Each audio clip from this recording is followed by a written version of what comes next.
Bismillahirrahmanirrahim. Assalamualaikum warahmatullahi wabarakatuh.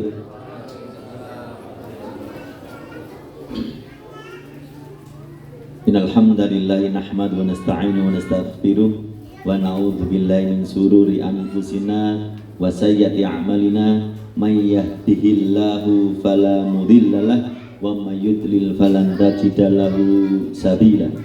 Asyhadu an la ilaha illallah wahdahu la syarikalah wa asyhadu anna Muhammadan abduhu wa rasuluh la nabiyya wa la rasula ba'dah, amma ba'd.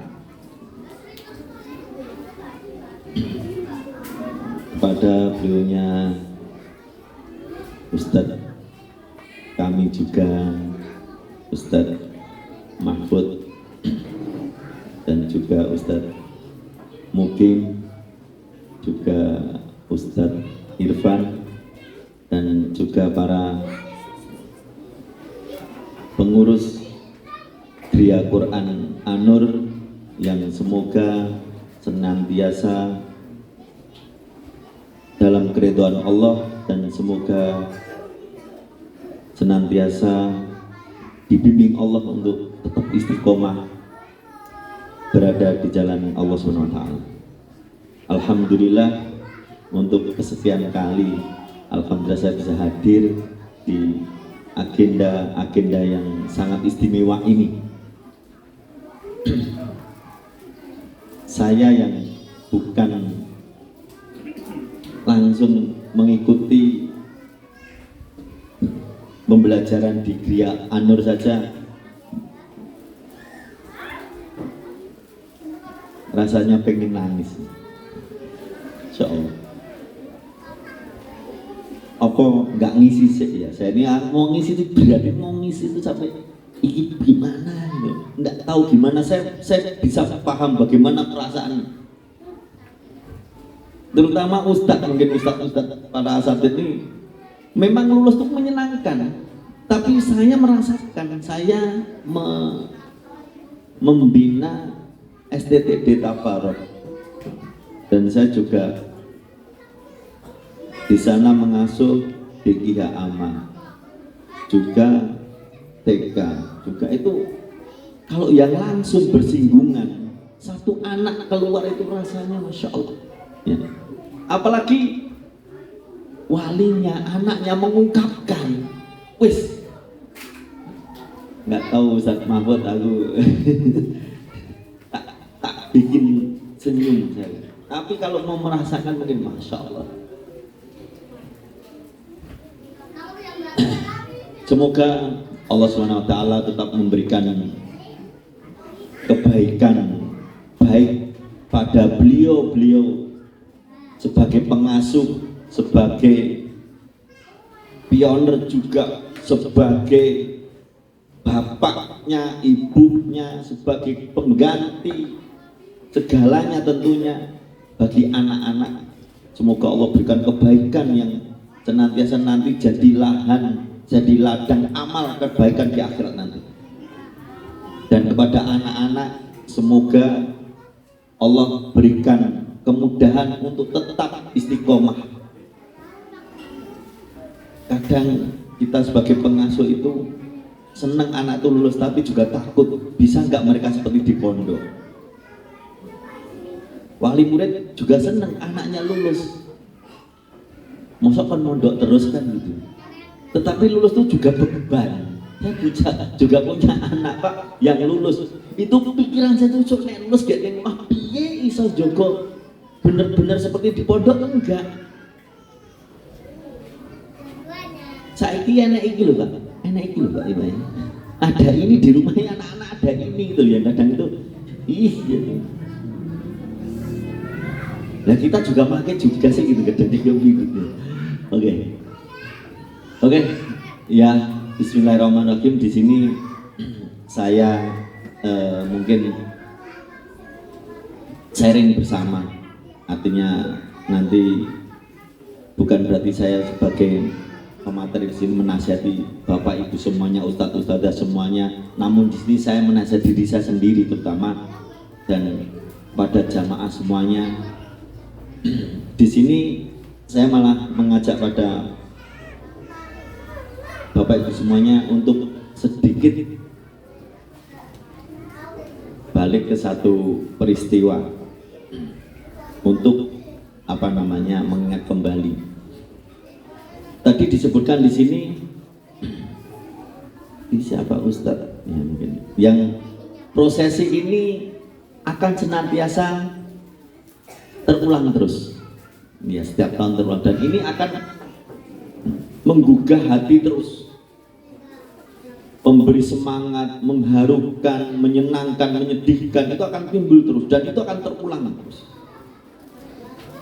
Namun dengan adanya ini pasti akan menambah optimis kita. Bagi ustadz-ustadz itu mulai muncul keikhlasan yang kemarin mungkin agak tergoyahkan dengan kalimat-kalimat tadi. Oh ya Allah, saya masih kurang mendidik, saya masih kurang begini. Santri pun ya Allah, kemarin saya berani sama ustadz, kemarin saya tidak taat sama begini. Itu akan muncul peristiwa yang sangat menggugah tentunya.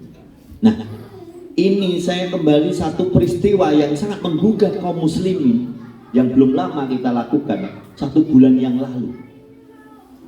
Apa itu? Idul Adha. Iki akhir sana apa Idul Adha atau tak ini? Nah, sini materi ini apa? Ini saya ngambil dari Idul Adha juga. Idul Adha. Kenapa saya mengambil sedikit dari bermula dari sini? Semua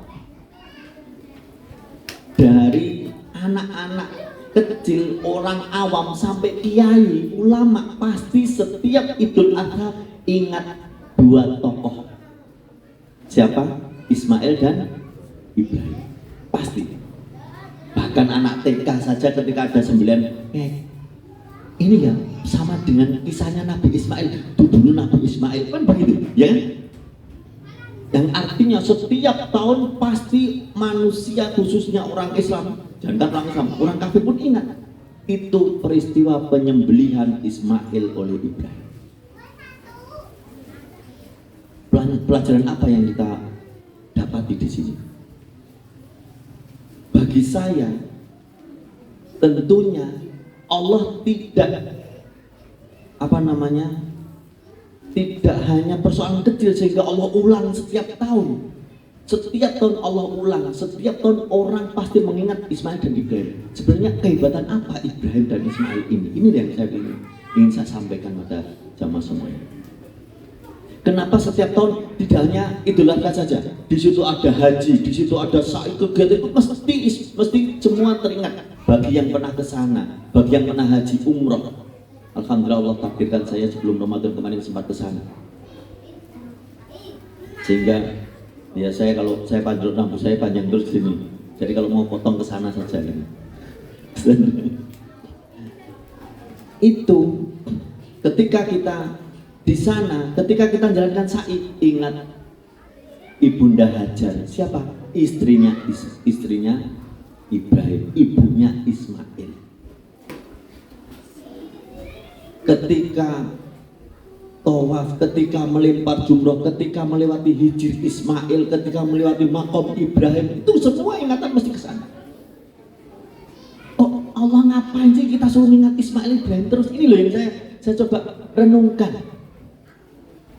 Bahkan ada satu kalimat, wajah itu fillahi haqqa jihadi wastabakum wa ma ja'ala 'alaikum fiddin min harajin millata abikum Ibrahim.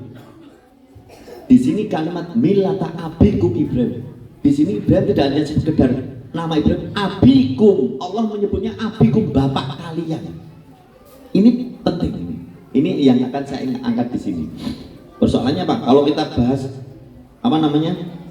tafsirnya tentang yang dimaksud bapak kalian itu banyak. Terutama mesti bapak tauhid kita, gitu kan. Bapak milah kita, bapak agama kita, milah kita Ibrahim. Bapak kita Ibrahim, bapak apa? Tapi kalau berkata para parenting, bapak bukan sekedar bapak saja, dialah pendidik, dialah pengasuh, dialah coba keberhasilan siapa? Anak siapa di dunia ini? Kalau menurut saya yang paling taat pada bapaknya kalau bukan Ismail.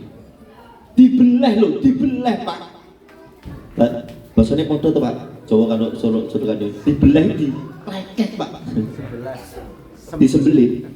Disembelih Pak. Wih gelem kok. Saya enggak tanya jenengan anak jenengan dibuan-buan gitu. Coba anak sapa sing jebul gede. Enggak, saya enggak tanya itu. Sapa sing anake dikon nang masjid langsung, "Nggih Pak, ngono wae wis kuwi." Iki wis adan lagi nyekel HP, dolanan. Adan nang masjid, "Nggih Pak," langsung kira-kira wah seneng malah rundi. Durung adane wis nyalake lagi bapak lagi delok masyarakat, "Oh nggih Pak," langsung ngangkat. Kira-kira kuwi wis seneng banget nggih Pak nggih. Senenge pol tenan. Iki dibeleh Pak.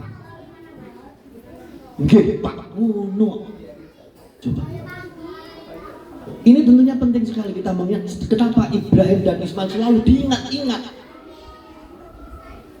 Apa keibadannya?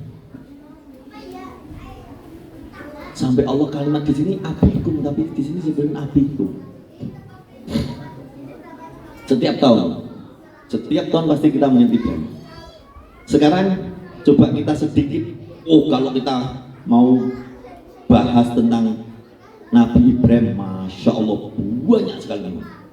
Tetapi orang kaum muslim pasti ini saya mungkin agak berbeda cara pandangnya, yang mungkin sedikit jarang dibahas. Seringnya membahas Ibrahim dan Ismail adalah tentang ketaatan dan penyembelihan.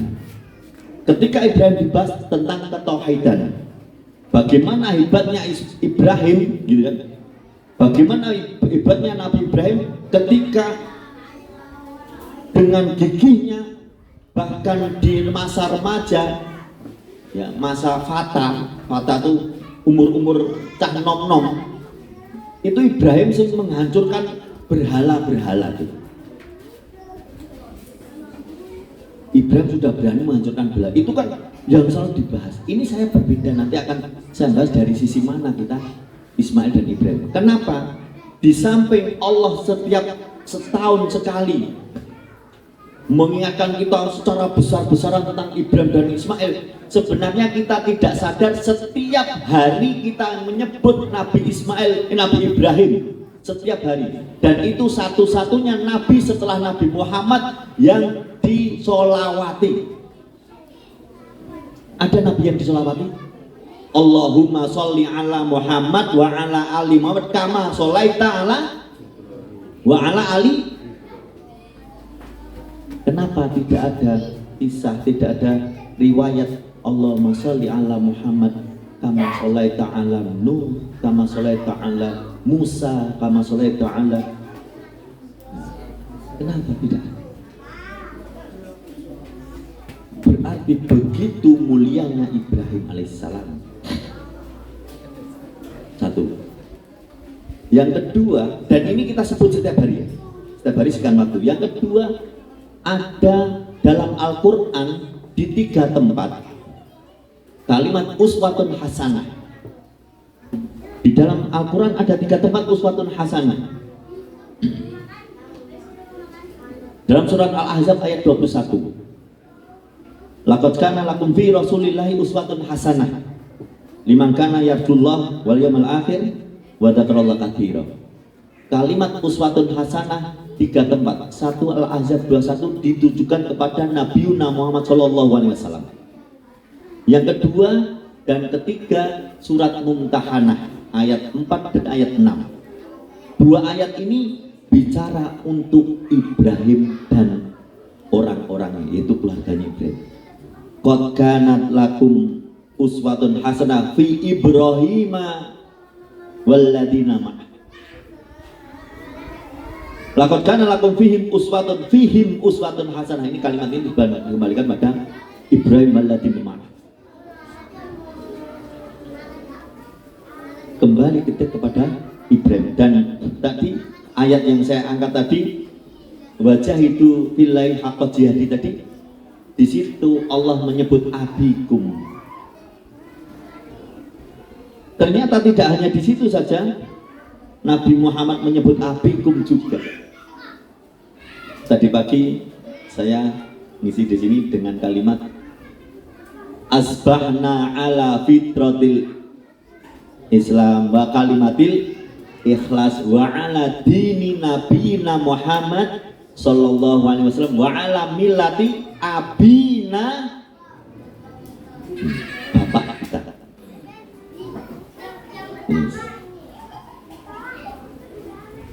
Sudah mengerucut ya. Sekarang nggak cuma Idul Adha yang kita bahas, karena tapi di balik itu mesti ada sesuatu yang besar. Nggak cuma peristiwa itu, tentunya harus kita betul-betul, ayo kita, kenapa Allah sampai mengulang-ulang terus, sampai mengingat-ingatkan kita terus, apa kelebihannya? Tentunya begitu. Bahkan setiap at-tahiyatul lillah wa sholawat, sampai tidak sah sholat seseorang tanpa sholawat, dan sholawat itu pasti ada sholat Ibrahimiyah. Tidak boleh Allahumma sholli ala Muhammad wa ala alihi washabihi ajmain. Enggak boleh begitu. Sholat itu enggak boleh Allahumma sholli ala Muhammad diganti dengan Allahumma sholli ala Muhammad wa ala Allahumma sholli ala Muhammad wa ala alihi washabihi ajmain. Boleh enggak? Enggak ada masalahnya. Tetap pakai sholawat Ibrahimiyah. Sholawat paling baik itu sholawat Ibrahimiyah. Soalnya diganti sholawat badar. Coba. At-tahiyat baru at-tahiyat jadi sholawat badar. Itu ya enggak boleh. Tetap sholat Ibrahimiyah. Artinya Nabi Ibrahim selalu senantiasa kita setiap hari minimal, nek dia berpaham satu sholat itu hanya satu wajib membaca sholawat, berarti minimal 5 kali. Nek wis kuwi sing ra tau nganggo sholat sunah, wis ra tau sholat sunah minimal 5 kali lah maca sholawat, maca nama, nyebut nama Ibrahim. Sekarang bagi kita bicara di pendidikan,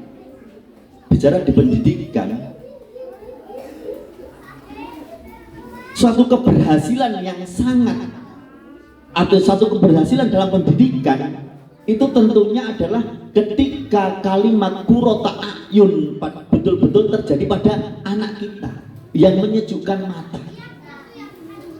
Seperti doa kita, Rabbana hablana min azwajina wa dzurriyyatina qurrata a'yun.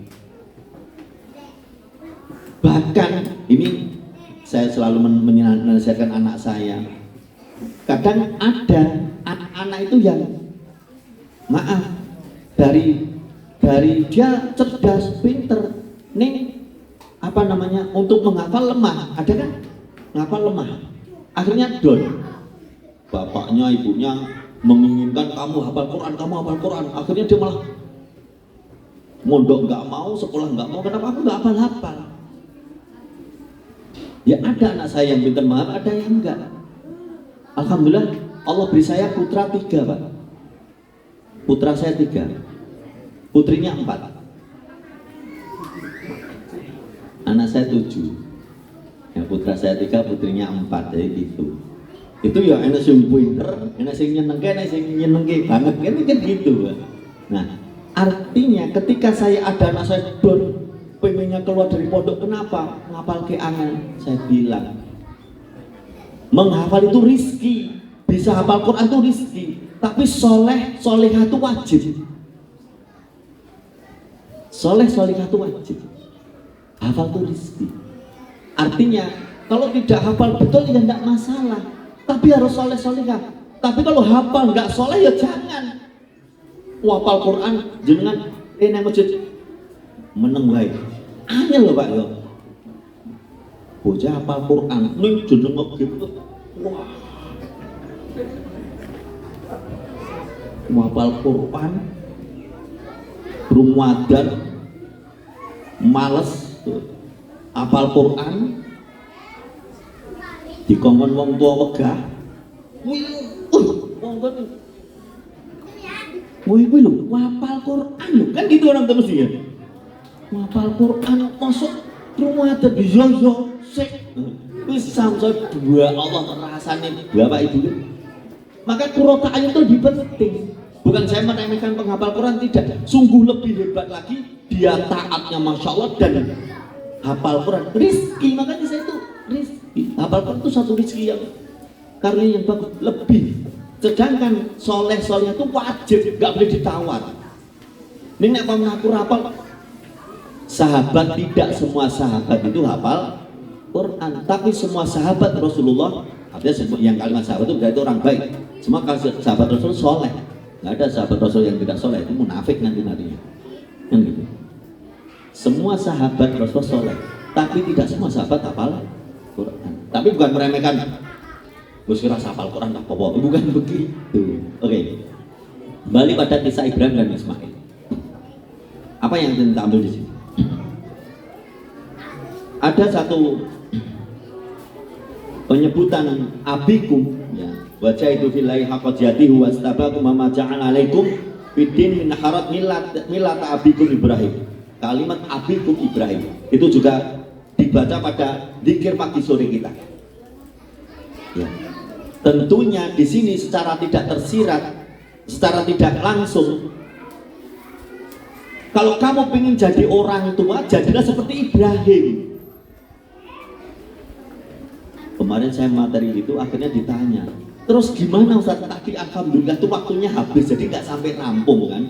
Terus ditanya, Ustaz, terus gimana cara Ibrahim mendidik? Aku ya ora ngerti. Pokoknya ngerti apa untuk golek dewe ya saya, tapi cari nggak ada kok. Gimana Ibrahim apa bengi ayo nak tilawah, nggak ada riwayat itu. Wong Nabi Ismail itu dibawa Ibrahim umur berapa Pak? Baru masih bayi orok, bayi merah, sembunyi-sembunyi. Hajar sampai jalannya jijit Pak, biar nggak denger Sarah. Pak, kalau jenengan pengen jadi bapak abi itu, pengen jadi abi, belajarlah sama Ibrahim. Gimana cara menenangkan dua istri? Ayo. Sampai sekarang saya belum bisa, karena istrinya cuma satu. Aku kan ngomong bojoku ra melu masalah ini. Tenang, nek melu bojoku melu kadang aku ya mau meneng ya. Di sini ya lurus saya.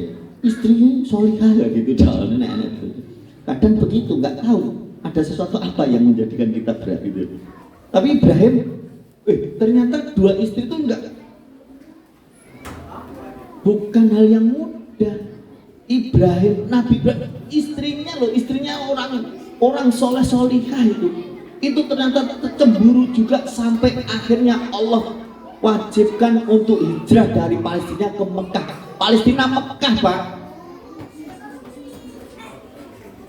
tidak diriwayatkan naik onta atau naik kuda, pokoknya dia naik kendaraan begitu.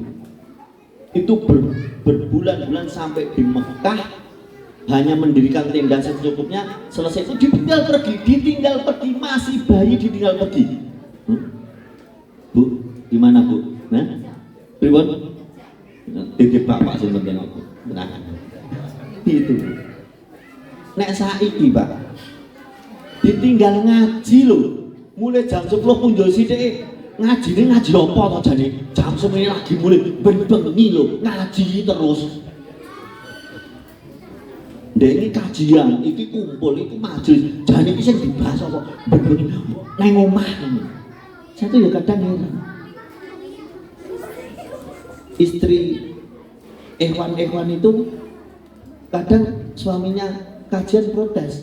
Ini nek bojone wong-wong umum kae, bojone bengi wedangan nanti jam 2 jam 3 bengi bojone ra tekok lho. Heran aku ya.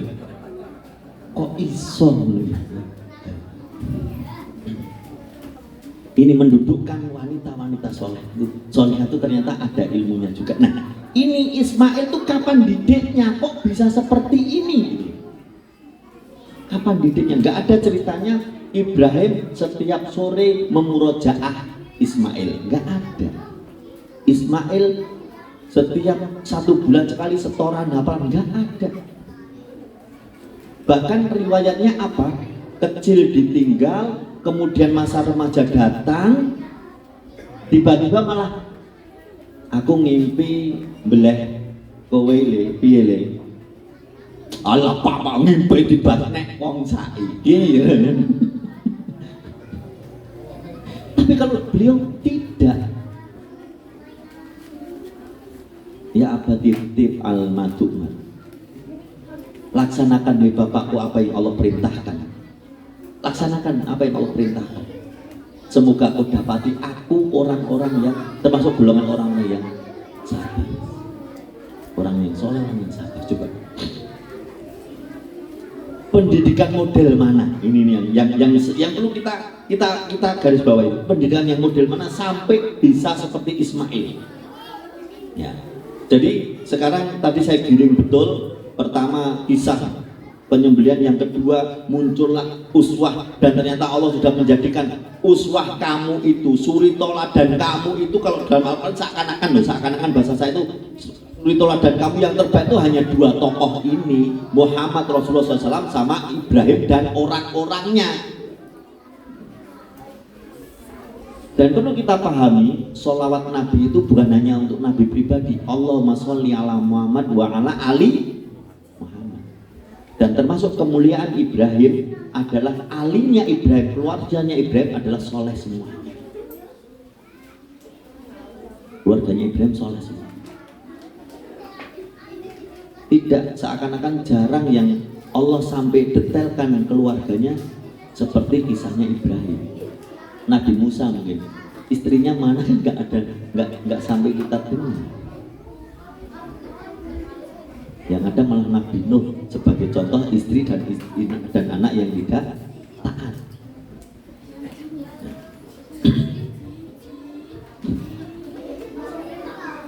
Ketika kalimat qala ya abati kalimat umar itu betul-betul bisa, kalau bagi saya betul-betul bisa menjadikan anak itu kok iso seperti itu yang lama tidak pernah ketemu lagi. Ada riwayat, ada satu hadis menceritakan tentang keluarga Ismail dan Ibrahim ini.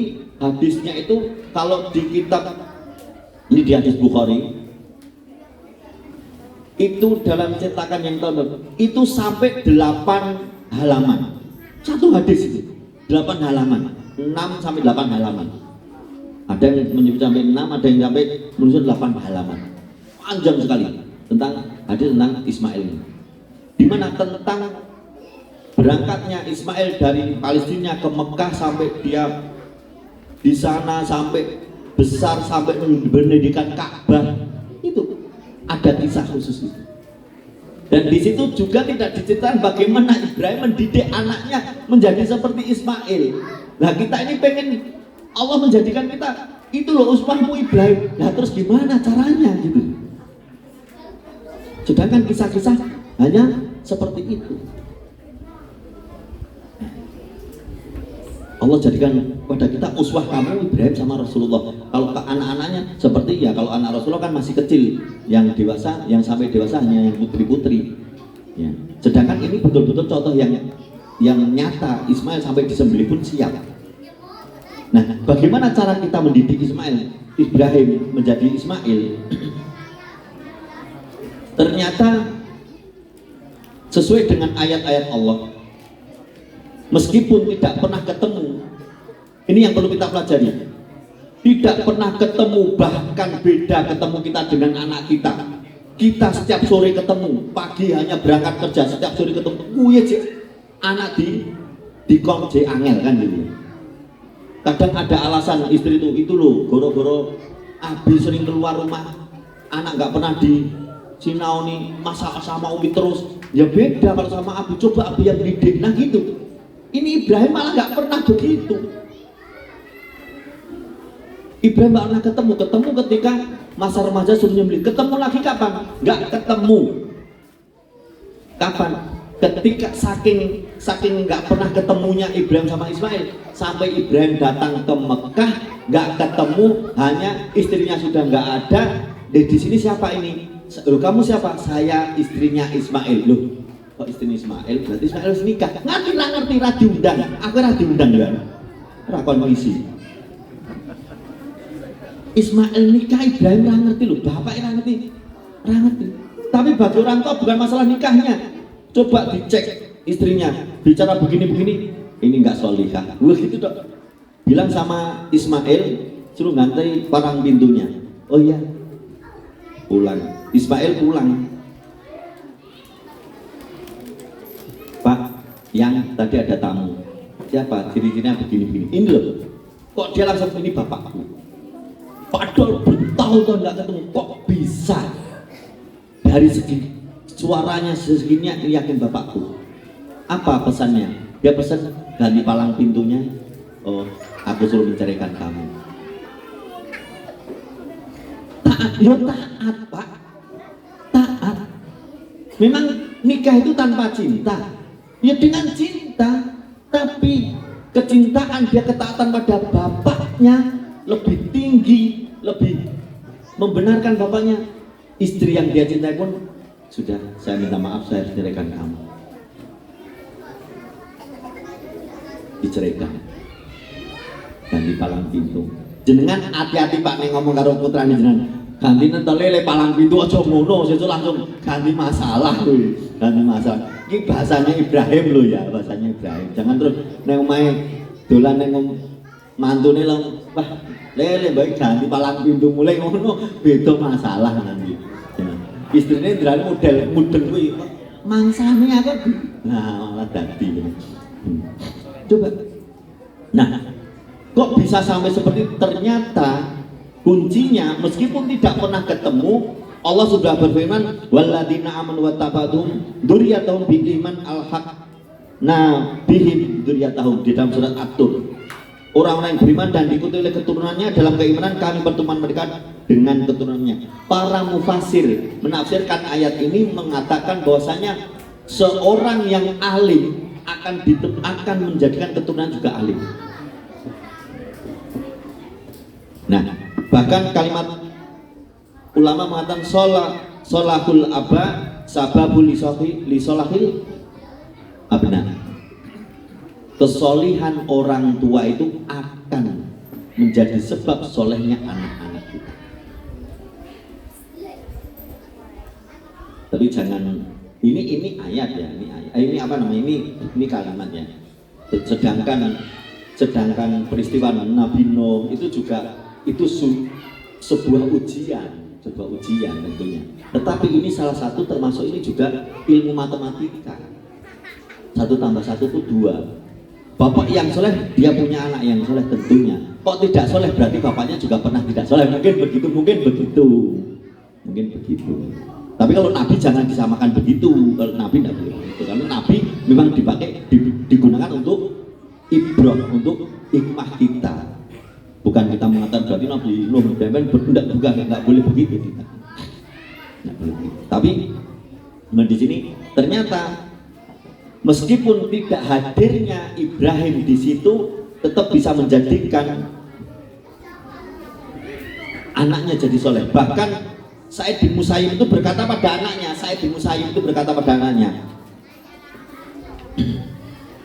sesungguhnya aku ini la azidu fi sholati min ajlika roja'an an hafiduka fika. Sesungguhnya aku benar-benar menambah sholatku. Jadi siapa namanya Sa'id bin Musayyib itu menambah sholatnya. Dia melaksanakan sholat sunnah itu untuk kesolihan anaknya. Nek wong Jawa, aku nirakati anakku, ini loh. Poso gen anakku lulus, aku mosoni anakku. Itu ternyata memang boleh, tetapi tentunya dalam kebenaran. Dia sholat banyak itu, semoga anakku jadi yang soleh itu dari sholat saya ini. Ibadah itu. Ada satu hal lagi yang ya ini sampai jam berapa ya? Yang terpenting adalah tentang bagaimana dirinya menjadi soleh.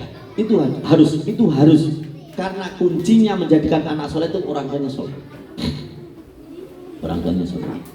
Sedangkan jadi kunci pertama tadi menjadikan diri kita soleh. Seperti Ibrahim, ketaatannya pada Allah, masya Allah. Ya. Ketaatannya pada Allah, masya Allah. Maka anak pun begitu. Yang kedua, tidak pernah meninggalkan doa. Wah, kalau dengan mau cari doanya Ibrahim pada anaknya itu banyak. Tapi ini satu saja yang saya angkat bukan dari Quran. Kalau dari Quran banyak sekali. Yang tidak dari Quran malah Rasulullah mengatakan Inna abakum kana yu'awidu biha Ismail wa Ishaq. Itu ketika Rasulullah mengatakan u'idukuma bi kalimatillahi tamah min kulli syaiton wahamah wa min kulli ainin lamah. Ini doa penting sekali. Doa pada anak kita. Doa pada anak kita. Rasulullah mendoakan dua anaknya, yaitu cucunya. Rasulullah mendoakan Hasan dan Husain. Ketika Rasulullah mendoakan Hasan dan Husain, Rasulullah mengatakan bahwasanya bapak kalian, ini menyebutnya bapak lagi. Rasulullah menyebutkan bapak kalian mendoakan anaknya Ismail dan Ishak seperti ini. U'idzukuma bi kalimatillahi tamah min kulli syaiton wahamah wa min kulli syaiton wa min kulli ainin lamah. Yang penting itu ternyata Pak, doakan anak yang pertama itu, doakan anak kita terhindar dari setan. Itu penting, itu paling penting. Nyatanya Rasulullah itu mendoakan anaknya dengan aku minta perlindungan dengan kalimat-kalimat Allah dari setiap setan, dari setan-setan loh. Sama persis doanya siapa? Hana. Nabi Ibrahim, Rasulullah, Hana. Hana istrinya siapa? Ali, istrinya Imron. Wa inni samaituha Maryama wa inni u'iduha bika wa dzurriyyataha minasyaitonir rajim. Kalau dalam ilmu matematika pendidikan, ini sama dengan ilmunya, pendidikannya Hana terhadap Maryam. Hana nggak mendidik Maryam, enggak. Tapi Maryam menjadi anak yang solihah.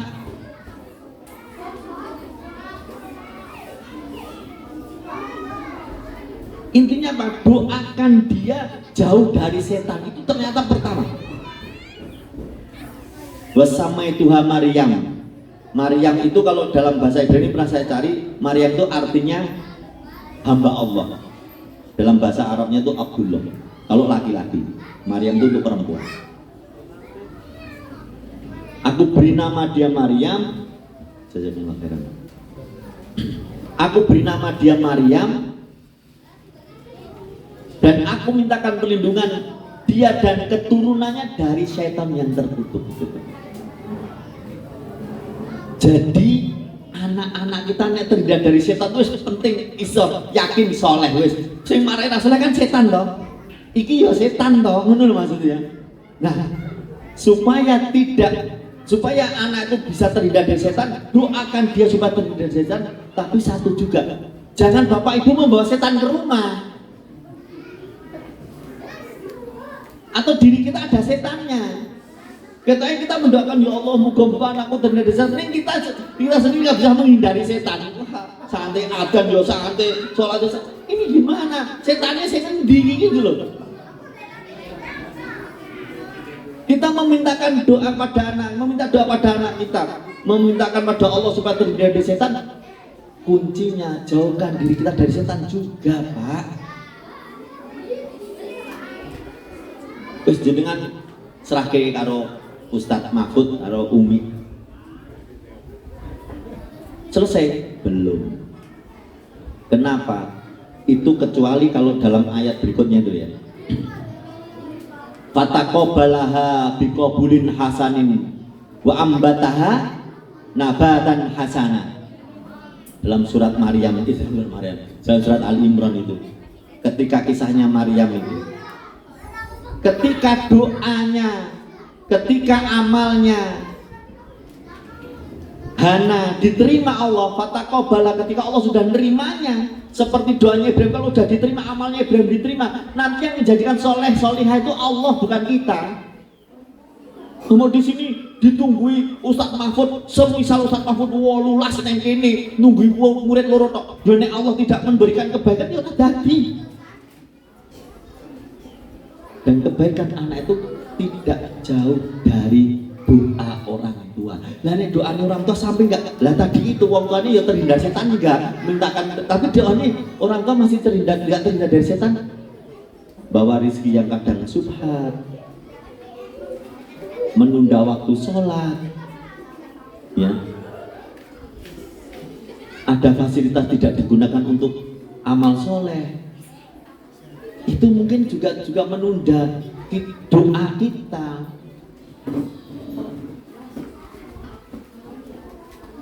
Bapak Ibu semuanya, kesolihan anak-anak kita, ya itu juga memang ada kalau dari segi sebab akibat itu juga memang ada campur tangan dari ustadz-ustadzah, tapi bukan berarti mereka lah yang menjadikan, tapi itulah perantara. Hadirnya ustadz-ustadzah ini jadi baik ketika amal kita diterima. Terbukti dari Ibrahim dan juga kisahnya Hana. Kalau kisahnya Hana di dalam surat Ali Imran itu disebutkan ketika Hana, ya Allah, aku hamil, aku bernadar, ini kuserahkan padamu ya Allah. Ternyata kok perempuan. Tapi Allah lebih tahu antara laki-laki dan perempuan. Dan aku beri nama dia Maryam, dan aku mintakan perlindungan padamu ya Allah, jauhkan dia dan keturunannya dari setan yang terkutuk itu saja. Maka Allah fataqabbalaha, ketika itu Allah sudah terima, wa ambataha nabatan hasanah, Allah akan memberikan yang terbaik, menggantikan yang kurang. Apa yang kurang? Kalau Maryam kurangnya apa Pak? Maryam itu kurang bapak. Maryam lahir tidak punya bapak.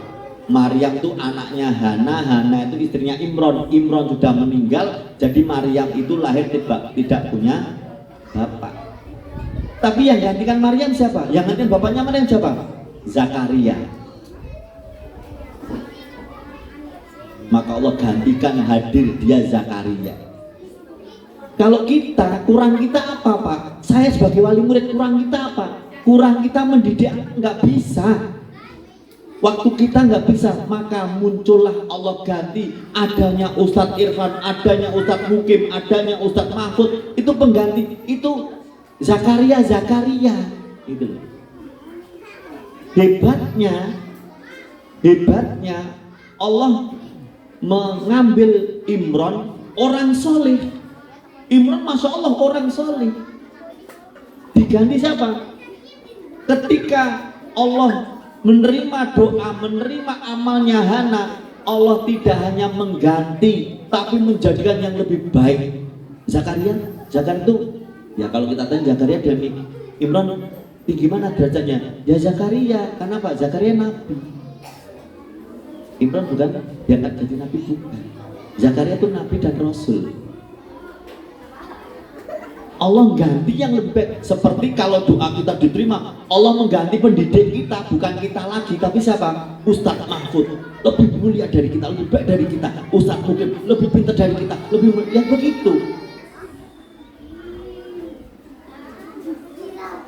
Seperti tidak hadirnya Ibrahim di sana, tetapi seorang diri Hajar bisa memberikan ilmu yang mendalam. Di antaranya adalah kebaikan orang tua. Di antaranya kisah orang tua itu tentu sangat menjadikan hal yang terpenting. Seperti tadi disampaikan, sekalipun di sudut-sudut pondok itu nanti jadi peristiwa yang penting, dan itu akan diingat. Sebenarnya kita akan mengukir sejarah. Kalau kita dalam keburukan, mengukir sejarah yang tidak baik gitu. Tapi Ibrahim, istrinya cerita kepada anaknya, Le, ingat bapakmu. Bapakmu anti kesyirikan, Masya Allah. Pak iya toh Pak, apa ya Bu?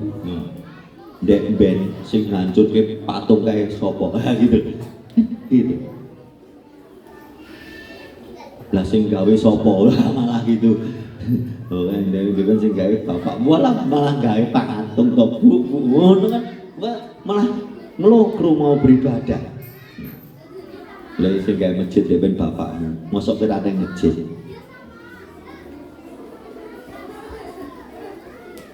Kalau orang tua punya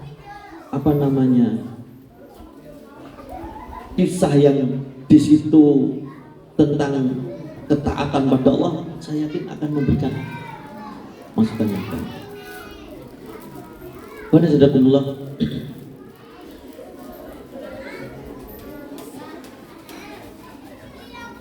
sebenarnya kalau kita akan bahas banyak sekali tentang keutamaan Nabi Ibrahim, tapi mungkin sedikit ini saja.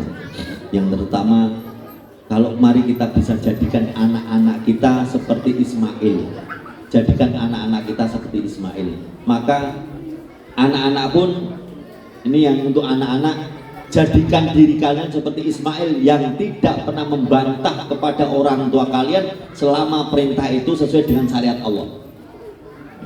Bagaimana saya bisa menjadi anak yang soleh solihah? Cobalah berkaca pada Ismail. Mungkin kita perlu lagi mengingat hal itu, dan tentunya tidak lepas dari perantara bapak dan ibu. Bapak dan ibu, ketika tidak ada Ibrahim, ada Hajar yang dia bisa mendidik anaknya sedemikian rupa. Ketidakhadiran Ibrahim tidak menjadikan anak itu kemudian menjadi nakal, tidak sesuai syarat, tetapi tetap ketika Hajar bisa mendampingi dan menghadirkan roh Ibrahim di jiwanya Ismail.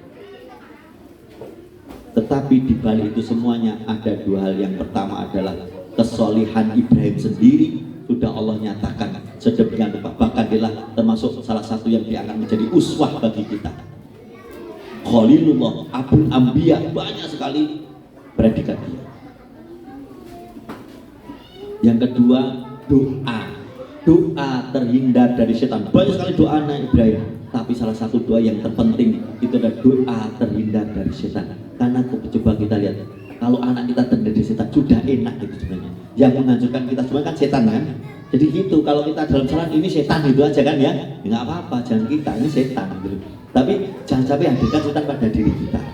Jangan sampai hadirkan setan pada diri kita. Kalau kita ingin doa kita pada anak kita benar, ya kita jangan sampai kita hadir setan pada diri kita. Sesuai dengan doa kita, semoga anak-anak kita terhindar dari setan. Bisa itu nanti dalam mendidik, mana dulu ternyata tauhid dulu didulukan dan lain sebagainya, itu masih banyak yang mungkin bagaimana cara mendidik. Tapi ini yang sudah, yang penting bagi kita pegang adalah jadikan diri kita soleh.